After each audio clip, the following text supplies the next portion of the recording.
Hey y'all, it's Nancy the Handy Scandy. Welcome back for another crafty venture. Okay, so handmade paper rosettes, as I mentioned in Saturday Morning Makes number 9. Here we go. Okay, so rosettes. Let's talk rosettes. So here are some that I've had in my stash for a while. I had a 4th of July wreath many years ago made out of these. I didn't like it, but I wasn't going to waste all of my rosettes. So some of them I've taken apart. You can see this one was layered, and I've taken the other pieces off for different things. But don't let that mess you up, because you can always add something to that to cover that up. You can add a button, you can add a star, you can add whatever. You can add another rosette, cover it up, you know. Lots of different ways you can use these, and they're really fun on sticks and just to be tucked down in a jar or something and put several together as a bouquet. You can hang them from the ceiling and it makes beautiful decor that way. You can put them on a wall. You can use them as like a neck ruffle around like some of those skeletons, those skeleton animals. We see it at Halloween time. And like here's, let me move these out of the way. This one is a half one, and you can use just half of it. And like this can be a sunshine, it can be the top of a flower. You know, I could glue this down onto a card, and that could be like even the top of a tree, a very whimsical tree. Of course, you have to glue your pieces down, and we'll get to that, but you don't even have to have the whole circle, right? So back to it.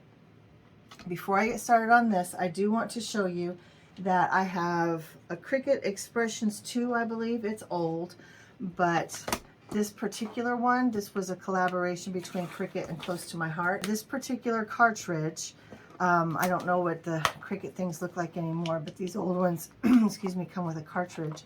And there are several different rosette patterns in here. So I have it marked. I just want to show you. Really, it's just a long strip of paper, and then you can accordion fold them, and they have different cuts on the end. I don't know how well you can see that. I'll try to zoom in if I need to, but just really simple. And you accordion fold them and wrap them like this one I showed you. You know, you wrap it and you glue it together. You glue it together and then you wrap it, but we'll show that in a minute. So anyway, there's that. That's how I first started making them. Excuse me. But then I learned that all you have to do is take your scoreboard, and you don't even have to score, because this is one that I started earlier. This one is scored. This is 110-pound cardstock. It's scored at 1/4 inch intervals, and this is an end that I just am freehand folding. Like there's no creases, there's no anything. Now, I would say if you're going to do this and just eyeball it, don't use 110-pound, because the fibers don't like to bend, and it's kind of hard, and it's going to be even less lined up on 110-pound because it's hard to manipulate. But you can see how the folds are irregular. They're not all even. It's kind of going wonky a little bit.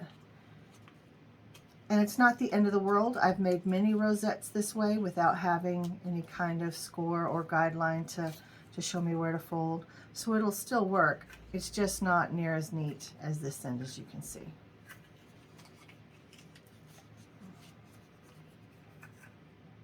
So take your scoreboard. I do recommend just doing one at a time. It usually will take about, you will take two pieces together. I usually use about a 6-inch. In this case, I'm just going to show you how I score, and I'm not going to make a rosette out of this one because I have some others that are pre-done. So I'm going to score at 1/2 inch, and then you just go at 1/2 inch intervals, or whatever interval you decide. Now, if you go like 3/4 of an inch, this one is 3/4 of an inch, and we'll see what that one looks like. This one is 1/4 of an inch, and we'll see what that looks like. So let me just get back to this. This is the 1/2 inch one, and it's the same as the one that I was showing you where I was trying to fold it freehand. So it goes really fast, and then you flip it over, and I always like to line this last one up at the 5, because regardless of what length my strip is, the scoreboard, this mini one, isn't long enough for it, because this only goes to 5.5, and my strips are usually 6 inches, and that is right at half. So they're usually 6 inches. So you would do the same on this. Let me set this aside. And then you would accordion fold. Just back and forth, back and forth. And you want to make sure that you're pushing down firmly on those seams. You can take your, whatever these tools are called, your folders, your bone folder, or whatever it is that you use, and you can burnish your edges, or you can just push them down with your hands. That usually is pretty good. And you can see I went through this really fast, so it's kind of going wonky a little bit, but it'll be okay. Trust me, it'll be okay. And then you just back and forth, and it's really quite fast, as long as you score it first. And you can see it didn't take me long to score. So that is a very, I think, crucial step. And yeah, so there's that. Now I'm going to go on to this one. This is some Disney paper that I got from one of our local scrapbook stores a long time ago, and they have since gone out of business. But this is just a fun paper that I've had in my stash for a long time. Now this has this glue glitter diamonds on there, and so it was kind of hard to score through them. So you can see my folds are going a little wonky. I'm not worried about that, because I don't worry about perfection. Now some might be freaked out because it's not going to be a perfectly flat rosette, but I tell you what, it's still going to be adorable. No one's going to know the difference. No one's going to know that you sat there and you fought with that glue versus you just roll with it. Now there are some times when being a little more precise does matter, and you want to take that time, but I'm telling you, this, I guess depending on who you are, because you got to be true to you, and if you feel like it needs the time, then it needs the time, but I don't feel like it needs the time. So before I start gluing things together, something to consider is that when you put your ends together, they need to be able to overlap. Can you see that? So you can either leave it like that and overlap that way, or I tend to like to either refold it so that it goes back the other way, or you can snip off an end.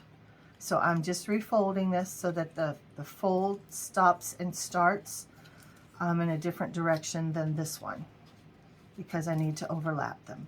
So just using those same pre-creased score marks, and then I've already folded, and now you see when I go to glue those together, see how they link together in a different way? That's what I want. So I find that hot glue works best for this. I know other people have used liquid glue and then like some type of a clamp or whatever to hold it together till it dries. I don't have time for that. Not when I'm making these, because it's really a pretty quick process. They look far more complicated than they are. So I'm going to put a little bit of hot glue on the inside of this one, because that will overlap the end of the next one.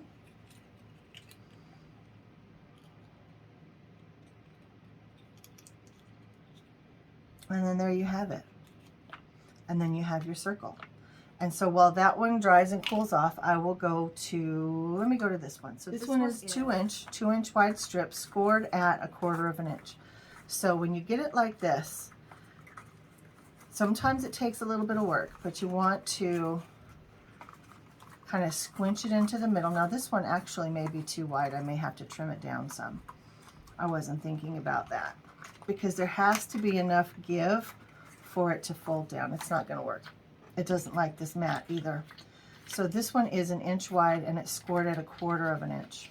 I may have to pull this mat out because it just, they don't like the rubber. So bear with me for just a second. We're going to have to work this out. Okay, so let me try this. So you just kind of squinch it together, and then you push it down. And a lot of people will use, oh, this isn't right there. So let me, did you guys see what I meant? Let me squinch it down again, and I'll show you what I'm talking about here. So squinching, you want to get your folds a little more creased, And then you just work with it. Sometimes it folds down really easy, other times it just takes some work. And so the part that I started to correct was right here where the seams meet.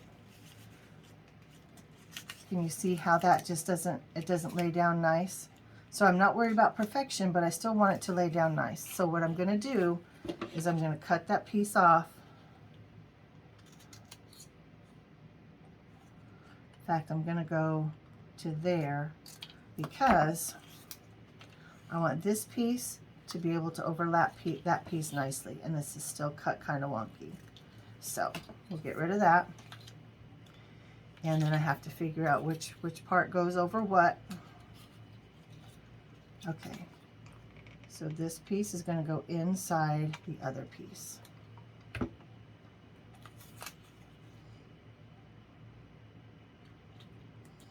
And so because it's hot glue, right, it has some bulk, so it does create a bit of thickness. So, all right, let's see if it'll work. Let me make sure that my folds are good there. Yeah, I didn't get that down quite right, but again, I'm not going to sweat that.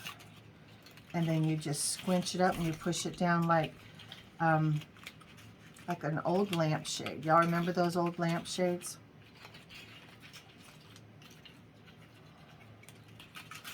There. And sometimes it just goes down so nice and neat. And sometimes people will put like a little disc in there. I had one. And they'll put a dab of glue on the disc. To me, that's a pain though. That's just an extra step that I don't need. Because when you push it down, you can't guarantee that it's going to land on that disc. At least I can't. This time it did. But that does close up the back nicely, because otherwise you're going to have a back that looks like that. Anyway, I'll pick this up. Did it stick to the paper? Yes, it did a little bit. But there it has that little disc, and that's a rosette. And you can see that this part is still a little wonky because I tried to go too fast before the glue got cool, and it's still a little wonky. But you're not going to notice that once you get whatever it is you're going to put together. And you see how there's a little bit of give in the middle there? I like to add just a little bit more glue. It doesn't take much, but you just put it in there, and then you make sure that you push your pieces together in the circle so that it stays nice and snug and secure, and it doesn't come undone on you. So this one again is 1 inch wide, and it's scored at 1/4 inch. So that one's pretty tiny. This one is 1.5 inches wide. No, 1 3/4 inches, and it's scored at 1/2 inch. So this is 1.25 inches. This is 1/2 inch. Let me see if I can even get it to scrunch down. It may not, because it may just be too tall. For this to work effectively, I would have needed it to be longer, because it just needs more. It needs more play to be able to fold down like that. It's just not long enough. So let me see if this one will go on this other. Okay, this one doesn't like it because there's still not enough give, but it's trying to go. It's trying to cooperate. There we go. And so normally what I do, instead of using the disc, is I just hold it down and I squirt just a little bit of glue in there. I don't want it to go all the way through. I just want it to hold it. And this glue is particularly hot, so it takes a little bit to cool off and set up. So I typically will just hold it. And it's hot glue, right? So even if it takes a minute, it doesn't take incredibly long. So we'll just hold that for a minute. And if you wanted your rosette to be this big, you can absolutely do it, but you would need to get a 3rd piece. So this is 2 pieces of paper. I don't know if you can tell. See where that seamed together and that seamed together, and they were about 6 inches-ish long. And then accordion folded them like the others, and then I adhered the ends together. And let me see. Let me try it one more time. See if it's going to bend for me. I don't think it will. It just is not long enough. No. So I would have to snip it apart and add another piece to the middle, and I'm just not going to spend the time to do that. Or you can cut it and make it smaller. So that's what I'm going to do just to show you. If you have to have it a certain width and it doesn't work, you just need to make it longer. So I am going to cut this down and make 2 out of it. Now the cutter did not want, or the blade didn't want to go through the hot glue, but you see a little persistence, knocked it out. So let me kind of get those folds going in the right way again. And then now we'll see if it'll work.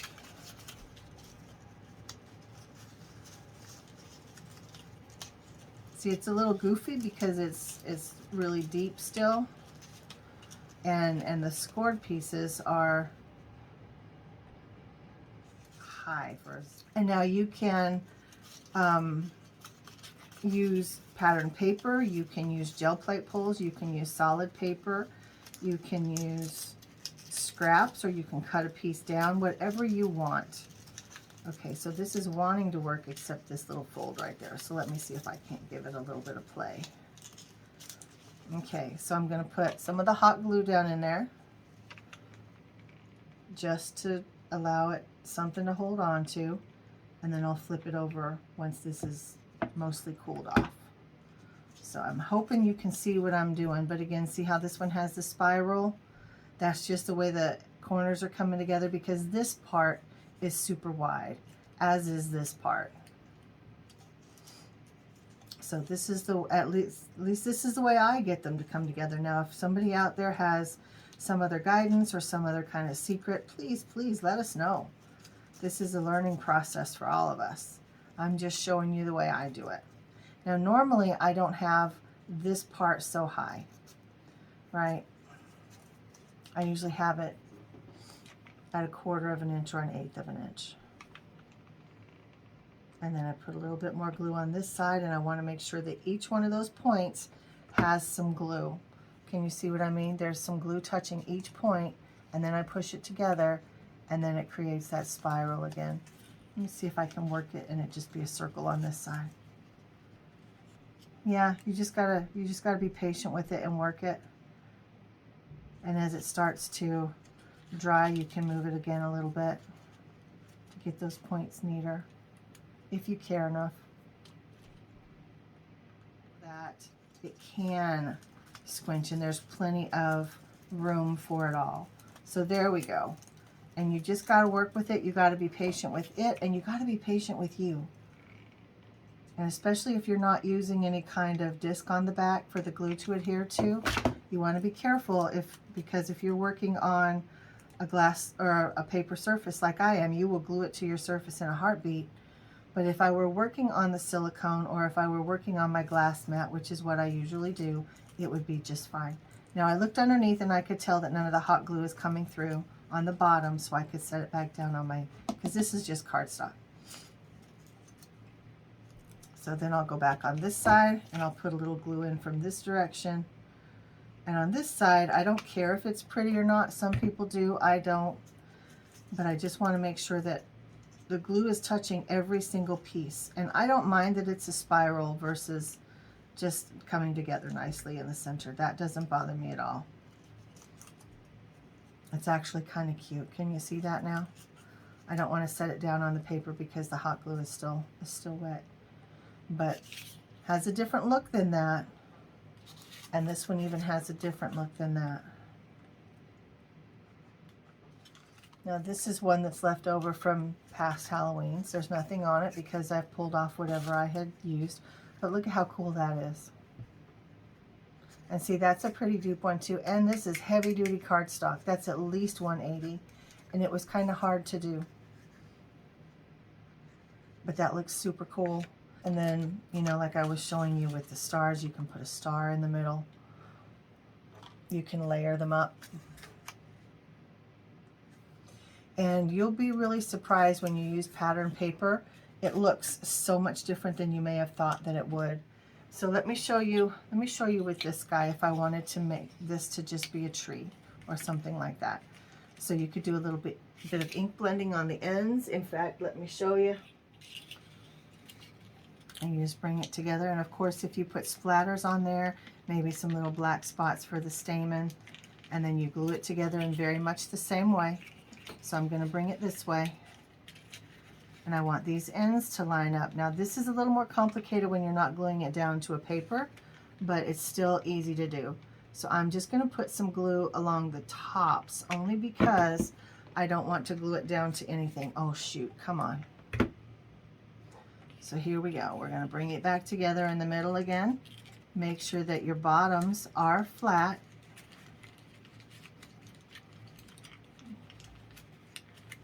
It's wanting to glue or cool off before I'm ready.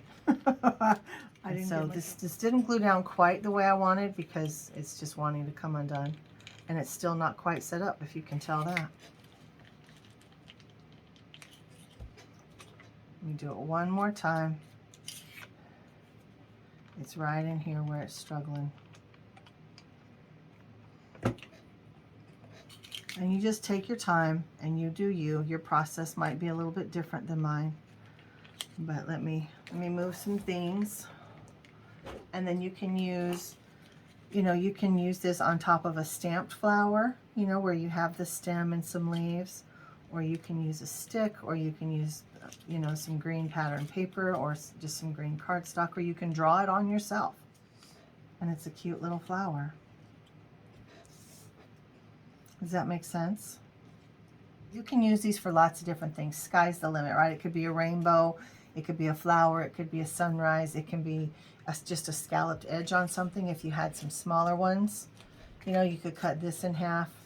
Oh, you know what else it could be? Like the 4th of July trims, or when they're having like a big celebration and they have those, well, they're essentially just half of a scallop or half of a rosette, and they hang from the edge of a table or the building, the awnings, things like that. Let me just do this one real quick so we can see what it looks like. Let me see if it'll work on the paper. So this is the one with the super heavy, like this is probably 120-pound paper. So it's really thick. Now it's accordion folded. I pre-scored this, and the folds are burnished really good, but it's still, because the cardstock is so thick, got to put some memory back in these edges. And by that I just mean make sure that they're nice and snug on the folds. You could go back to burnishing again. I just don't want to knock off all the glitter glue diamonds. So, all right, hopefully that will make a difference. All right, let's give it a try. So everything is nice and folded. You want to squinch it in. Squinch. Come on, baby. Okay, that side's squinched. Nice, nice. And you got to be patient and you got to work it. I would just recommend you don't use a cardstock that's so heavy. And then you might still have to squinch, but not so hard. Okay, see, it took a little work, a little perseverance, persistence, but I got it. A little bit of glue down in there. I don't want it to go all the way down because it will glue to the paper on the desktop. And you see how those points come together, even though this is a super thick cardstock. It's the way that they're scored, because this is scored at 1/4 of an inch instead of a 1/2 inch. 1/4 of an inch, 1/8 of an inch, 1/2 of an inch. See the difference in your folds?